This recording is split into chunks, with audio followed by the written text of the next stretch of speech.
Oh, hi there, you guys. It's MJ from Ultra Love TV. Stranded because my car ran out of diesel fuel.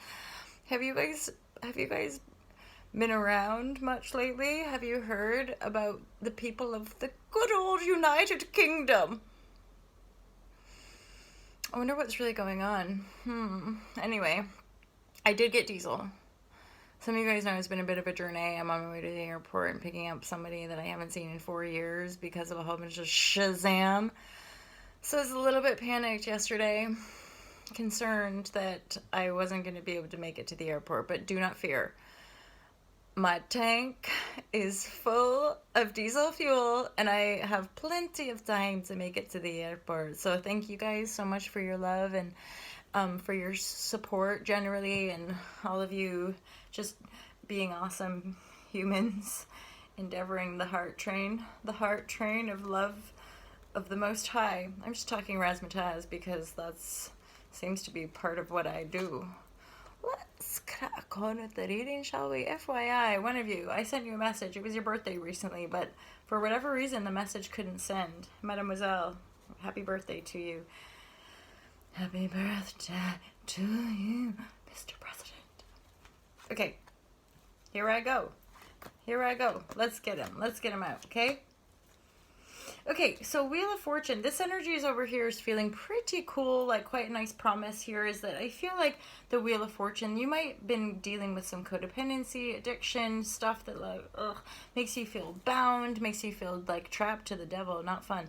But this queen, or rather, sorry, this Wheel of Fortune is now starting to turn around, which I think about like going through the cycles, right, and having that Wheel of Fortune, and then getting to a point with the wheel where you suddenly come up one side of that wheel, and you see your addiction, your compulsion, your codependent relationship. You just see it from a slightly different angle, which gives you a different perspective that helps you let it go, or helps you shapeshift it, helps it be less painful, right, less bound.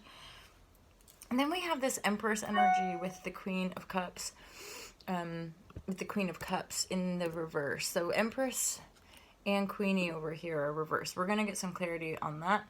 Over here, there's something going on that's throwing you off balance or off kilter a little bit, and you're really having to stand your ground. You're maybe feeling a little bit bruised and battered, or a little bit like back the fuck up. Like, that energy is defensive to me, and yet oftentimes I would dare say, like, when you've worked really, really hard on something, you don't want somebody to come fuck with it. So you're like, and like really working hard to stay balanced. I'm going to check in with this Queen of Cups reverse and this Empress. I do feel like they're connected. I mean, really simply, it could just mean that you're feeling a little forlorn, tired. The feminine part of you wants some respite, some rest, some self-care, because we have to find a way to turn these characters in the right side up, right, so they feel really good about who they are.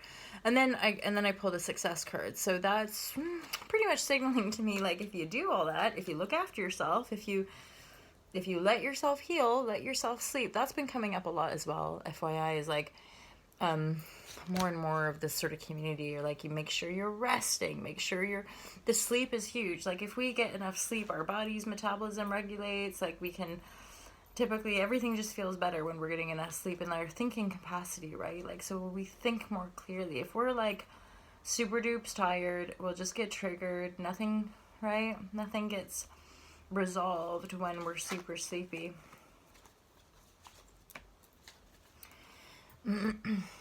Oh, okay, that's quite clear. So this feminine energy in the reverse is to do with you being able to really listen to your intuition. I feel weirdly, actually, I feel like for some of you, you might for some reason be disconnected, like not listening to intuition.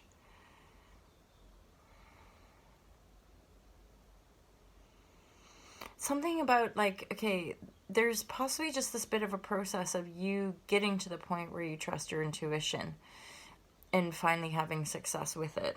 I feel like maybe you've had troubling situations in the past where, like, you heeded the call, or you followed the your spiritual call, and it really, really didn't work out or something. But yet the not working out was still part of the process. It's still part of the rising up. It's still part of the getting to know our intuition even better. It's still part of, like, becoming more powerful creators, because this, I mean, it all links together. Why do we even talk about intuition? Because intuition is a part of our emotional navigation system. Why do we talk about emotional navigation? Because that's how we manifest. And that's why we talk about things like spiritual bypassing. Because if people don't want to own their emotions, if people just want to fucking cast shadows on everybody and everything around them all the time, then that's they go round and round in stagnant circles, never ultimately shifting energy, or ultimately changing. And continual change is how we breed transformation, right? How that transformation comes about. So you listening to the intuition is really how you come to success, how you come to feeling triumphant and successful, probably over your past and over people that wanted to mess with you, or people who tried to steal your ideas, or people who try to throw you off your balance, right? So finally, this wheel of fortune, a spiral of fortune, things are really finally starting to turn in your favor. You're working with the elements, right? You're working with, yeah, it's like you're working with the spiral dynamic. You're working with the elements of life to, like synergize or something, like to work. Yeah, you're working with the shadow. So be mindful of when you're working with that shadow, like have faith in the process, because it's sticky, icky. It's often really ugly and really uncomfortable work. It's so shit to have to sit with our painful heart. What human ever said that was fun? Like, yay, heartache. Right? Like, this is so fun right now. Right? Nobody. Like, and I could just scratch out of my body.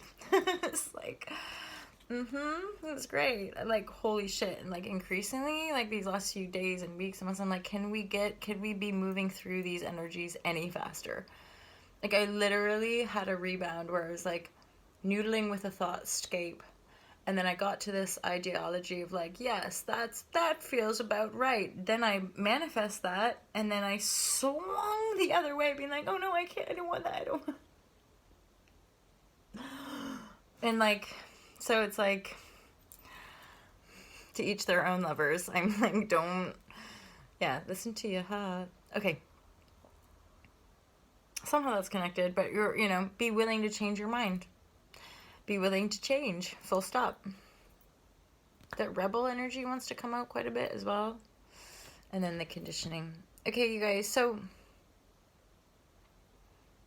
yeah, let it flow. I think that's the final message. Like, let it flow. Let your life flow. You're on it.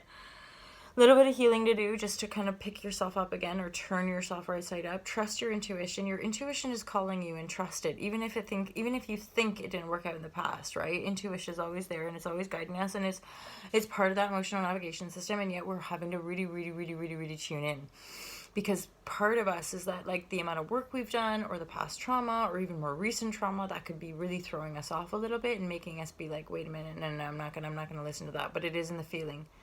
Listen to your heart. There's like a really simple technique in like intuitive studies or whatever, where it's like, when you're not sure, say you have a decision or you're not sure what to do, then you tune to your heart, and like legit in the present moment, your heart will tell you how it feels. So like, if something's positive, it will feel lighter and more positive, and often you'll get visions of like that projected like timeline. And then alternatively, if something is not going to be good for you, or not in your highest order, or in the highest order of everybody, you will feel into and imagine that choice, and it will start to feel icky and contracted, and you might actually get a vision of your future life. Little side story, I remember dating somebody, and I kept getting this like premonition, intuition of essentially being like super duper overweight and like on Valium or something. Basically a mega depressed, like middle class housewife. And I'm saying this because like, it was one of those situations in my life where on the surface of things, it all looked fine. I was well looked after by a man who was very kind and caring and worked hard. But this is way back, like, and but I intuitively wasn't happy, and I kept denying the intuition, and then the situation became more and more toxic for me personally. And when I look back, it's because my intuition knew that timeline wasn't the potential that I was seeking in this lifetime. And so that was a huge lesson in intuition, knowing that if, my life would be quite radically different if I'd left with the original Intuish instead of staying and denying Intuish, rationalizing why I should stay until, like, you know, usually pretty dark stuff goes down when you deny the Intuish. So holla Shazam, you guys. I mean, dark stuff can go down even when you're totally on flow listening Intuish, and that's just par for the fucking Regenesis hero's journey. I was joking with my mother yesterday. I'm like, straight up legit, you guys. Like, if I had known what I was going to have to face, I maybe wouldn't have taken that leap 5 years ago. But here we are. However, straight up, loving legit fashion, it was worth it. However, there were serious times in these last 2 years I was like, why have you forsaken me? You know? But now I'm like, here I go. And I'm finding my dream, really, and living it. So it's pretty holla Shazam. Anywho, my lovers, have an awesome day, yeah? And I bring you peace. Yeah, my falsies. I Zoom, picking up my mom. Haven't seen her for 4 years. Oh my god, I got diesel. Okay, have a great day, you guys. Peace out.